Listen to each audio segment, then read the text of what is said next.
তোমাদের বইয়ের অধ্যায় নম্বর হচ্ছে 14, 98, 198, ঠিক আছে। অধ্যায়ের নাম হচ্ছে অংশীদারি কারবার। আজকে আমরা অংশীদারি কারবার সম্পর্কে আলোচনা করবো, ঠিক আছে। তো তৈরি করি অংশীদারি কারবার। অংশীদারি বলতে কি বুঝো বলতো? অংশীদারি মানে অংশ, অনেকজন অংশ দিয়েছে, অংশীদারি অনেকজন হয়েছে, ঠিক আছে। অংশীদারি কারবার, ঠিক আছে। এখানে আমরা প্রথম কথা যে বুঝবো মূলধন কি জিনিস। মূলধন, এখানে মূলধন হচ্ছে, ধরে নাও আচ্ছা তার আগে অংশীদারিটা বুঝে নাও, ঠিক আছে। অংশীদারি হচ্ছে একা একা অংশীদারি হবে না, ঠিক আছে। একলা একলা বিজনেস করছি, আমি একা ব্যবসা করছি, একা ব্যবসা, ঠিক আছে। একাতে অংশীদারি হয় না, ঠিক আছে। দুজন, কমসে কম দুজন ব্যক্তি বা দুইয়ের বেশি লাগবে, দুজন ব্যক্তি বা দুইয়ের বেশি লাগবে, তবে অংশীদারি ব্যবসা সম্পূর্ণ হয়, ঠিক আছে। তো অংশীদারি ব্যবসাতে দুইয়ের বেশি লোক দরকার, ঠিক আছে। আমি ধরলাম দুজন ব্যক্তি আছে, যে প্রথমে হয়তো কিছু টাকা দিয়েছে, যে টাকাটা দিবে সেটা হচ্ছে আমার মূলধন, সেটা হচ্ছে আমার মূলধন। এই ধরনের প্রথম ব্যক্তিটা দিয়েছে হয়তো 500 টাকা, ঠিক আছে। 500 টাকা ব্যবসা শুরু করলো, আর দ্বিতীয় ব্যক্তি 1,000 টাকা দিয়েছে, ঠিক আছে। 1,000 শুরু করলো, আর এই 500 টাকা, এই 1,000 টাকা হচ্ছে এর মূলধন, ঠিক আছে। এটা কি এর মূলধন বলা হয়, ঠিক আছে। এবার এখানে দরকার আমার সময়, কি দরকার? সময়। সময়টা কি?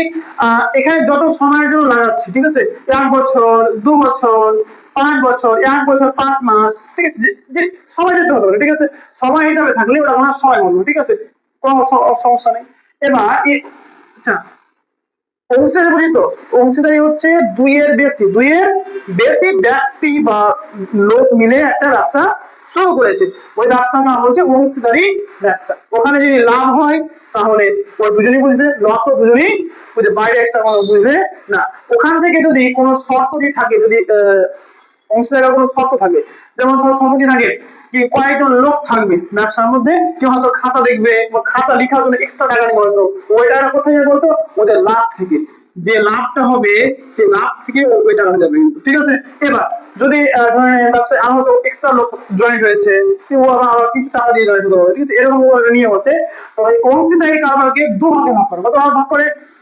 দুভাগে। একটা হচ্ছে সরল, একটা হচ্ছে আরেকটা হচ্ছে মিশ্র, একটা হচ্ছে কি মিশ্র বা জটিল যা হলো। আর সরলটা কি?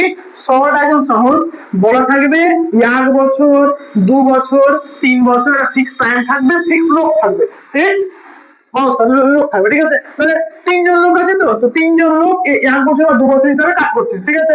ওরা ব্যবসা চালাচ্ছে, লাভ লস যা হলো 3 জন লোক বুঝবে, ঠিক আছে। কিন্তু মিশ্রটা কি বলতো? 3 জন লোকই ধরে নেওয়া আছে, 1 2 3, 3 বছর যাও 3 জন লোক আছে।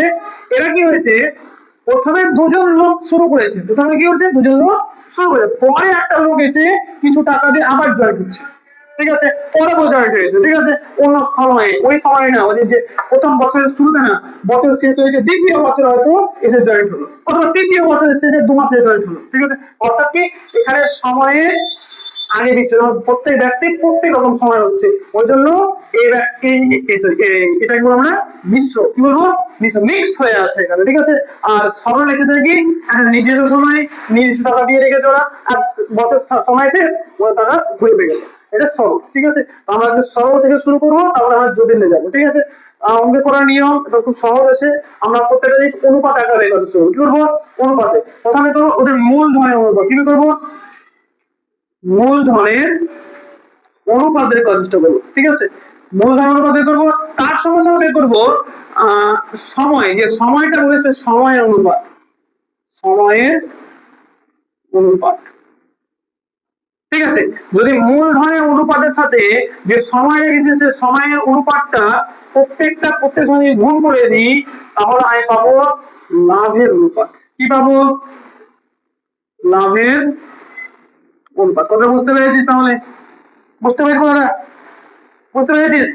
মূলধনের প্রত্যেকটা অনুপাতের সঙ্গে মূলধনের সময়ের প্রতিটা অনুপাতকে আমি গুণ করে দিই, তাই হলো লাভের অনুপাত। কি হবো?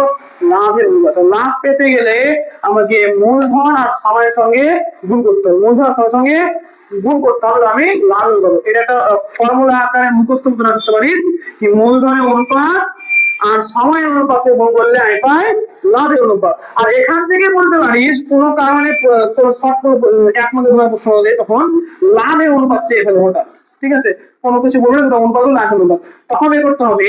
তখন দেখবি লাভের লাভের অনুপাত যখন বলতে দেখি না, তখন কিছু পরীক্ষাতে এভাবে মূলধন অনুপাতটাকে সময় অনুপাতের সঙ্গে গুণ করে দিবে। মূলধন অনুপাতকে সময়ের সঙ্গে গুণ করে দিবি। তোর বই দেখবি ওরা মূলধনকে সি বলছে, কি বলছে, সি বলছে, আর সময়কে সময় সময় টি বলে। ঠিক আছে, আর লাভ তো তোমার লাভের মধ্যে বলতে সি ইন্টু টি, সেটাকে কি বলা হয়, সি ইন্টু টি বলা হয়। ঠিক আছে, তাই আমরা রাখবো, আমি যেটা বলছি এখন কোন কন্ডিশনে আমাকে পরীক্ষা হলে বললো মূলধনের অনুপাত বের করো, তখন কি করবো, লাভ থেকে সময়কে ভাগ, লাভ থেকে সময়কে ভাগ। যদি বের করলো সময় অনুপাত করতে হবে, লাভ থেকে মূলধনকে ভাগ, লাভ থেকে মূলধনকে ভাগ করে দাও, আমরা সময় পেয়ে যাবো। ঠিক আছে, এটা বের করতে গেলে এটাকে এটা দিয়ে ভাগ, এটা বের করতে গেলে এটাকে এটা বের করতে গেলে এটাকে এটা দিয়ে ভাগ, আর যদি এটা বের করি এটা দিয়ে গুণ। ঠিক আছে, মূলধন সমান গুণফল ইকুয়াল টু লাভ। ঠিক আছে, এটা আমাদের সহজ একটা ফর্মুলা ছিল। ঠিক আছে, এবার আমরা আসছি যেখানে, এবার আমরা প্রশ্নে আসবো। ঠিক আছে, প্রশ্ন একটা সহজ একটা প্রশ্ন সমাধান করি। চলে আসো 202 পাতা, চলে আসো 202 পাতা।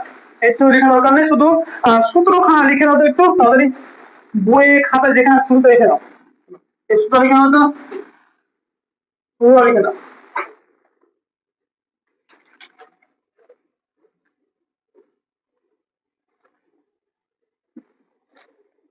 দেখো, এখন আমরা আসছি কোষে দেখি,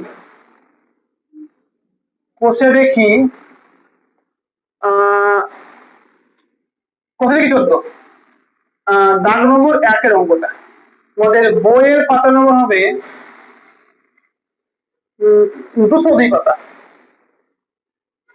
202 পাতার কোষে দেখি 14 দাগ নম্বর 1-এর অঙ্কটা এখন করবো। শুধু ফর্মুলা লিখে নাও, ফর্মুলা কাজ দিবে বেশ কিছু এমসিকিউ কোশ্চেন গুলো দেবে পরীক্ষাতে, ওই কোশ্চেন গুলোতে কাজ দেবে।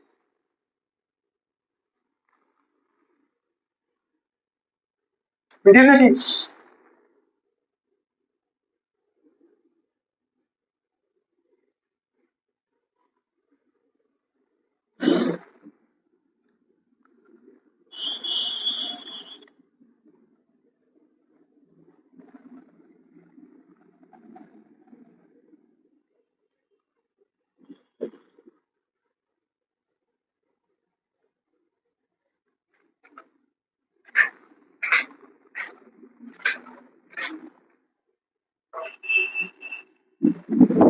হয়েছে, বেরিয়ে দিলাম। এবার আমরা আসছি, এবার আমরা একদম অঙ্কে আসছি। অঙ্ক কি বলছে, বলছে বই দেখো, বইটা দেখো, কোশ্চেনটা দেখো, প্রশ্ন না দিলে অঙ্ক বুঝতে পারবো না বুঝলাম। প্রশ্ন বলছে আমি ও আমার বন্ধু মালা, আমি ও আমার বন্ধু মালা, ওরা দুজন আছে, ও আছে ওর বন্ধু মালা আছে, দুজনে যথাক্রমে 15,000 টাকা দিয়ে এবং 25,000 টাকা দিয়ে মূলধনে নিয়োগ করে একটি ব্যবসা শুরু করলাম। ও আছে নিজে, নিজে দিচ্ছে 15,000 টাকা, এবং তার একটা বন্ধু আছে নাম হচ্ছে মালাস, সে দিচ্ছে 25,000 টাকা দিয়ে ব্যবসা শুরু করেছে। ব্যবসা শুরু হয়ে গেল, চলছে ব্যবসা। এক বছরে, এক বছরে মানে একটা বছর শেষ হলো এবং তাদের লাভ হয়ে গেছে কিন্তু 16,800 টাকা লাভ হলো, 16,800 টাকা লাভ হয়েছে। তাহলে হিসাব করে দেখি কে কত টাকা লাভ্যাংশ হবে, কে কত টাকা ওই হিসাবে, মানে ওই যত টাকা লাগিয়েছিল ওই টাকা লাগানো হিসাবে কে কত টাকা হবে সেটা চেয়েছে। ঠিক আছে, তোরা ভাবি স্যার ওরা তো দুজন দুজন লেগেছে মোট হাতে হলে এরকম তোর মাইন্ড সেট আসবে, 15,000 টাকা লাগিয়েছে, 25,000 টাকা লাগিয়েছে, তাহলে তাহলে টোটাল তোমার কত হলো, 30,000 টাকা নাকি, হ্যাঁ 40,000 টাকা, 40,000 টাকা, 40,000 টাকা, ঠিক না, 40,000, এই 40,000 চলছে ব্যবসা শুরু হয়ে ওদের একটা লাভ হয়েছে, 16,800 লাভ হয়েছে। তো দুজন দুজন ভাগ করে নাও, এদিকে 8,400 টাকা এ পাবে, 8,100 টাকা এ পাবে, তাই না, এটা মত তো, ঠিক আছে। কিন্তু একটা তো মাথায় ডাউট আসছে না কি, স্যার এ তো কোন টাকা লাগিয়েছিল, তো লাভ বেশি কি হলো, কিন্তু একই সমান লাভ কেন হবে, ঠিক আছে, যে বেশি লাগাবে সে বেশি লাভ পাবে, সে কম লাগাবে সে কম লাভ পাবে। ওই জন্য আমরা এটাকে অনুপাত হিসেবে আমরা বিবেচনা করে করে বের করবো, কে সমান সমান না, মানে টাকা হিসাবে যে টাকা আছে সেই টাকা হিসাবে আমরা লাভ বের করবো। ঠিক আছে, দেখি লিখবো, মানে আমি আছে তো আমি লিখি, আমি আমি আচ্ছা বই ভাষায় লিখি,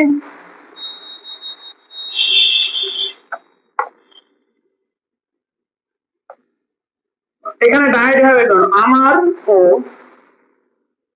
আমার ও আমার বন্ধু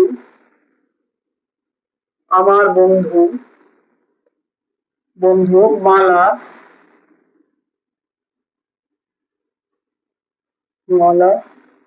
দুজনের মূলধনের অনুপাত, প্রত্যেক অঙ্কের ক্ষেত্রে মূলধনের অনুপাত চেষ্টা করবো, ঠিক আছে? মূলধনের অনুপাত অনুপাত মানে আমি এবং আমার বন্ধু দুজনের মূলধন অনুপাত, আমি আমার বন্ধু আর আমার একটা বান্ধবী তিনজন হয়ে গেল, তখন মূলধনের অনুপাত একই হবে প্রত্যেক অঙ্কের ক্ষেত্রে বের করো। মূলধন অনুপাত কত হবে? বের করো সমান সমান কত হবে? আমি লাগিয়েছি 15,000 টাকা, ব্যবসা লাগিয়েছি 15,000 টাকা, অনুপাত আমার বন্ধু লাগিয়েছে 25,000 টাকা, ঠিক? এদের অনুপাতে ফোকাস করবো, কিছু ফোকাস করবো না, অনুপাতে কারণ সবাই জানিস। হ্যাঁ, কোথায় আছে আমার ও আমার বন্ধু? আমি আমি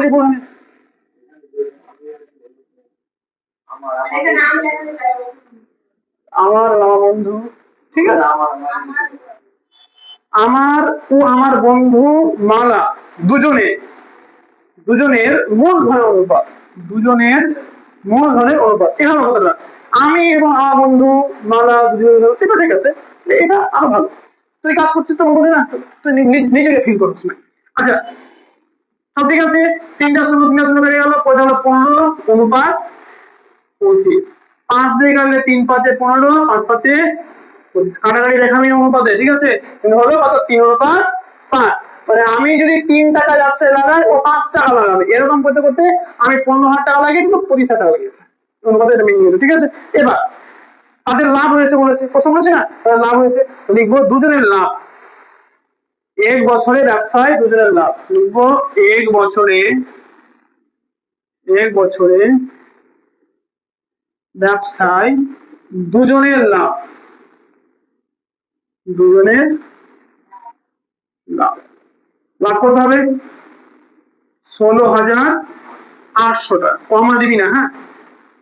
কমাই যাচ্ছে না, পরীক্ষা হবে কমাটা এরকম হয়ে গেছে, কমাটা এটা কেমন দেখতে লাগছে, পুলিশটা আমার দেখতে পাচ্ছে না তো স্যার মানে পুলিশ অফিস দিতে হতো, পুলিশ অফিস 10 দিচ্ছি হতো স্যার আপনার, ঠিক আছে? তো 10 বন্ধু থাকতে পারে, তো কমা দিবি না, 16,800 টাকা। এবার আমি কি বললাম, আমি কি পেয়েছি? মূলধন, কি পেয়েছি? মূলধন হিসাবে লাভ হয়েছে, এটা মূলধন হিসাবে লাভ হয়েছে, এটা আমাকে বলতো সময় কত লেগেছে? 1 বছর, আমার 1 বছর, আমার বন্ধু মালারও 1 বছর লেগেছে, সময় চেঞ্জ হয়েছে কি? চেঞ্জ হয়নি, ঠিক আছে? তো লিখবো আমার ও আমার বন্ধু মালা দুজনের সময়ের অনুপাত, কি হবে? সময়ের অনুপাত, কত অনুপাত? সময়ের অনুপাত আমি এখানে লিখছি না, আমি এখানে সময় অনুপাত সমান আমারও 1 বছর আর ওরও 1 বছরই লেগেছে, সময়টা দুজনে সমান ছিল, 1 বছর পরে বলেছে অনুপাতটা কি হবে? 1 অনুপাত 1। তাহলে আমি লাভের অনুপাত কি করে বের করবো? লিখবো দুজনের লাভের অনুপাত, দুজনের লাভের অনুপাত, কত হবে বলতো? লাভের অনুপাত কত হবে? লাভের অনুপাত কি করে বের করবো? আমি কি লিখে না, মূলধনের অনুপাতকে সময়ের অনুপাতের সঙ্গে গুণ করলে আমরা লাভের অনুপাত পাই, আর লাভের অনুপাত দিয়ে দিয়ে আমরা লাভকে ভাগ করতে পারি, লাভকে আলাদা করতে পারি। আমরা পারবো না মূলধন অনুপাত দিয়ে এটা ভাগ করে দেবো, উত্তর ভুল আসছে। সময়ের অনুপাত এখানে আমাদের এখানে হয়তো উত্তর ঠিক আসতে পারে, এই অঙ্কের জন্য ঠিক আছে, কিন্তু অন্য অঙ্ক সময় দুরকম, 1 বছর ও 2 বছর, তো এই 1/2 হলো না, তখন তুমি মূলধন দিয়ে ভাগ করবা, তো দ্বিতীয় ব্যক্তিটা নিজের টাকাটা কিন্তু সত্যি ভুল টাকা পেয়ে যাবে, ঠিক আছে? ওই জন্য ভুল হতে পারে, ওই জন্য সবসময় আমরা বের করবো মূলধনের অনুপাত যদি বেরিয়ে যায় তার সঙ্গে সঙ্গে আমরা সময় অনুপাত দেখাবো, অবশ্যই দেখাবো, কারণ এটা আমার অভ্যাস থাকবে সময় অনুপাত দেখানো। তাহলে যদি আমি বিনা অভ্যাসে করে দিই তো পড়তে বসতে পেরে যাবে, সমস্যা নতুন ভুল হবে, নতুন স্বাভাবিক আসবে, ঠিক আছে? কিন্তু তুই অন্য অঙ্ক ভুল করবি, কিন্তু একটু দ্বিতীয় অঙ্ক বলতে তখন লাভের দুজনের লাভের অনুপাত কত হবে? মূলধনের অনুপাতের সঙ্গে লাভ অনুপাতের গুণফল, মূলধন কত আছে?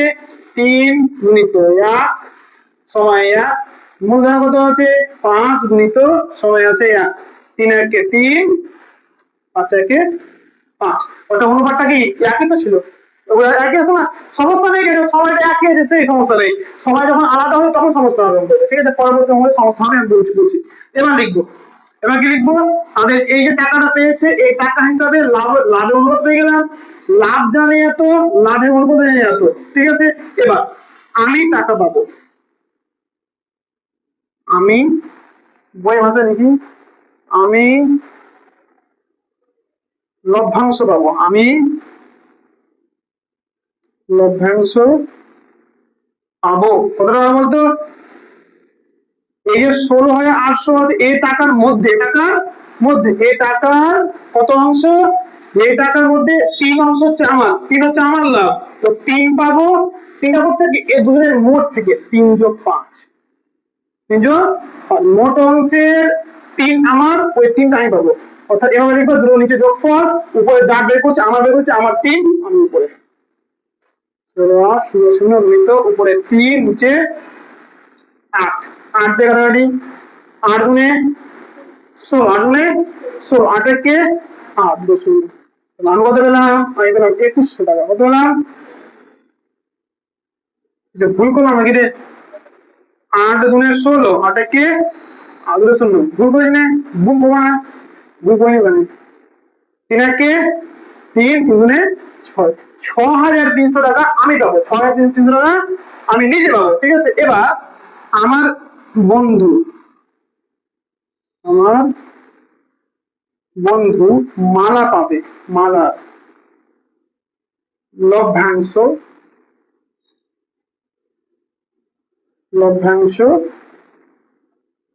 আমার বন্ধু মালা লভ্যাংশ পাবে। কত পাবে, ওই 16,800 থেকে, 16,800 থেকে নিচে হবে অনুপাত দুটোর যোগফল 3 যোগ 5, উপরে হবে এটা হচ্ছে মালার, ওই মালার উপরে হবে, ঠিক আছে।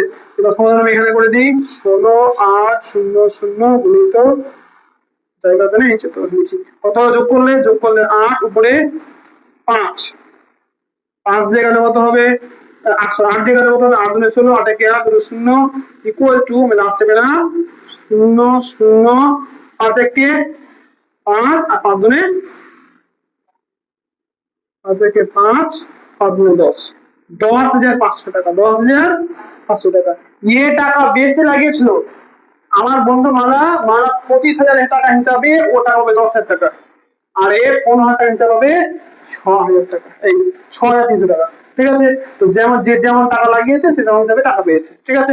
এটা হচ্ছে তার লাভাংশ ভাগের, এভাবে ভাগ করলে হবে না, ওর লাভের টাকা ও সব হয়ে গেছিল, ঠিক না, ও 6, ও 10,000 লস হয়েছিল না ওর ওখানে। এভাবে আমাদের বের করতে হবে, কি করে বের করবো, প্রথমে অনুপাত বের করবো লাভের, ঠিক আছে, লাভ কত জানতে হবে, তারপরে তারপরে লাভের অনুপাত বের করবো, সময় অনুপাত বের করবো, সময় অনুপাত বের করে তাদের লাভের অনুপাত বের করবো, লাভের অনুপাত সময়ের সঙ্গে ওই অনুপাতটা, এই অনুপাত সঙ্গে এই অনুপাত গুণ করলাম, মূলধনের অনুপাত সঙ্গে লাভ সময়ের অনুপাত গুণ করলাম, গুণ করলে যেটা আসলাম সেখানে আমি আমার ভাগ যে লাভ হচ্ছে সেটি গুণিত এই লাভের অনুপাতের নিচে যোগ, উপরে আমারটা হিসাব করে দিলাম, আমার মালারটা হচ্ছে লাভ কত আছে সেটা গুণিত, নিচে ওটির যোগ, উপরে মালা 5, ব্যাস, এটা এটা উত্তরে সেটা উত্তর। এবার এখানে এভাবে করে প্রত্যেকটা অঙ্ক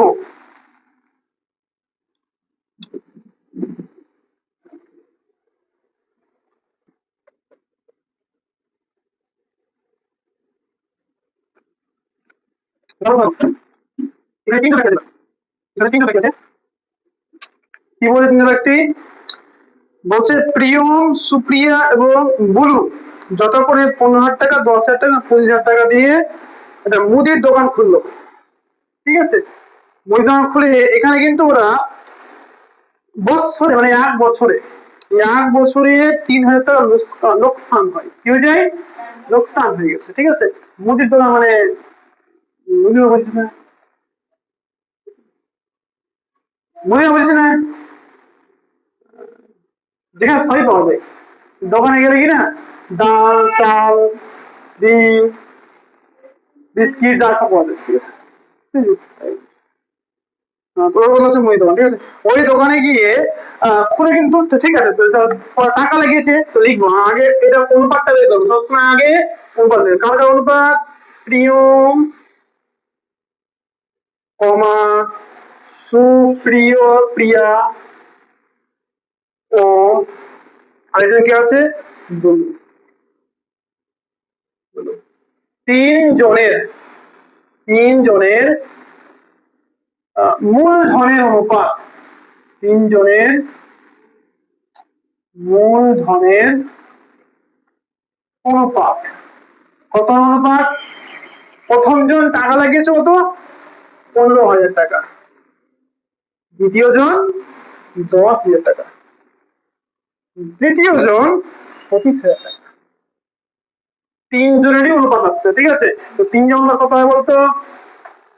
3টা বাই 0 ভাগ পরে হলো 15 অনুপাত 10 অনুপাত 25, 5 দিয়ে কাটলে 3 5 5 দুনে 5 5 25, আর এটা গেলাম অনুপাত। এবং এদের যেমন যে ব্যবসায় বেশি টাকা লেগেছে ও লাভ বেশি পাবে, যে কম টাকা লেগেছে ও লাভ কম পাবে। একই মতো যদি লোকসান হয় কিনা, তো যে বেশি লাগিয়েছে সে বেশি লোকসান হবে, যে কম লাগিয়েছে তার কম হবে। এখানে যেহেতু লোকসান হয়েছে আর বছরান্তে লিখবো সময় অনুপাত, লিখবো তিনজনের সময় অনুপাত, তিনজনের সময়ের অনুপাত কত হবে? অনুপাত কত হবে? অনুপাত বছরান্তে মানে 1 বছর, সবারই 1 বছর হয়েছে, মানে 1 বছর 1 বছর প্রত্যেকজনের, ঠিক তো? 1 অনুপাত 1 অনুপাত 1। যেহেতু ওদের কি হচ্ছে লোকসান হয়েছে, তিনজনের মোট লোকসান বছর শেষে বা বছর বই যেটা লেখা আছে বছরান্তে নাকি বৎসরান্তে লেখা আছে বৎসর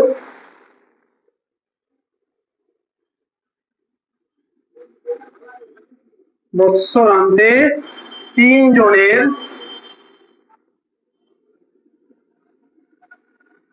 লোকসান কত হবে? লোকসান কত হয়েছে? লোকসানের অনুপাত, আচ্ছা লোকসানটা বের করে তারপরে শুরু করলাম। লোকসান কত? 3,000 টাকা। এবার লিখবো তাহলে হবে তিনজনের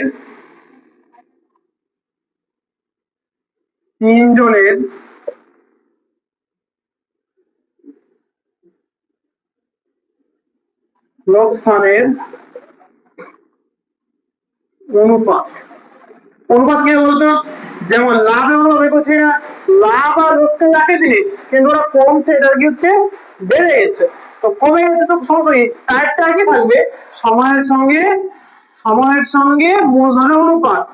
তো সময়ের সঙ্গে মূলধনের অনুপাত প্রথমেরটা, তারপরেরটা, তারপরেরটা কত হলো? 3 একে 3, 2 একে 5 একে 5 হয়ে গেল।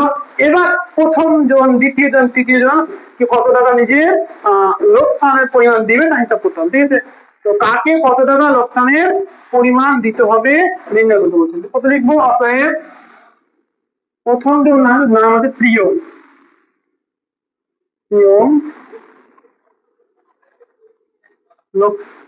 লোকসানের পরিমাণ, প্রিয়মের লোকসানের পরিমাণ কত পরিমাণ হবে?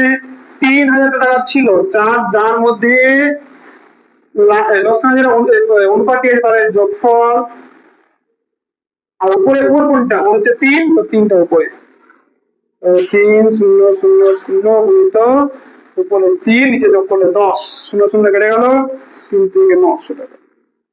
পরে তো অনুপাত দিতে হবে, তাহলে যা 3,000 টাকা লাগিয়েছিল, সরি যে 15,000 টাকা লাগিয়েছিল ওর অনুপাত ছিল 3, ওই হিসাবে প্রিয়মের লোকসান অনুপাত হচ্ছে 900 টাকা। তাহলে কি আছে? সুপ্রিয়ার লোকসানের পরিমাণ কত হবে? সেম 3,000 টাকা।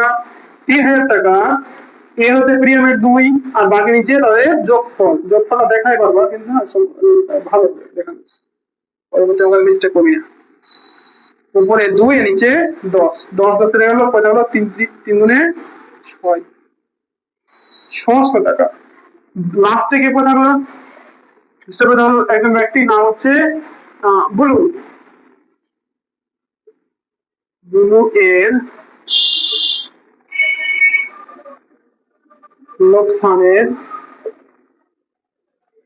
লোকসানের পরিমাণ কত হবে? 3,000 টাকায়, 3,000 টাকারই নিচে থাকবে তাদের অনুপাতের যোগফল 3+2+5 আর উপরে থাকবে তারপর তো তার ছিল 5 উপরে 3,000,000 গুণিত উপরে 5 নিচে যোগ করলে 10, 0 কাটলো, 3×5 1500 টাকা। তাহলে এ সবথেকে বেশি লাগিয়েছিল টাকা 25,000 টাকা, 25,000 হিসাবে 1500 টাকা নষ্ট হয়েছে ওর। এ লাগিয়েছিল 10,000 টাকা, 10,000 600 টাকা, আর এ 15,000 900 টাকা। তো যে কম লাগিয়েছে সে কম টাকা নষ্ট হচ্ছে, যার বেশি সে বেশি, তখন লাভ একই একই মতো বলে, ঠিক আছে? এটা উত্তর হয়ে গেল। তাহলে সম্ভব এই কোশ্চেন গুলো পরীক্ষা তেমনটা দেই না তো, কিন্তু দিয়েছি কিন্তু এই কোশ্চেনটা 2000 কত দিয়েছে কোশ্চেন, হ্যাঁ বন্ধ হয়ে আসছে না সালে কোশ্চেন সেটা, ঠিক আছে?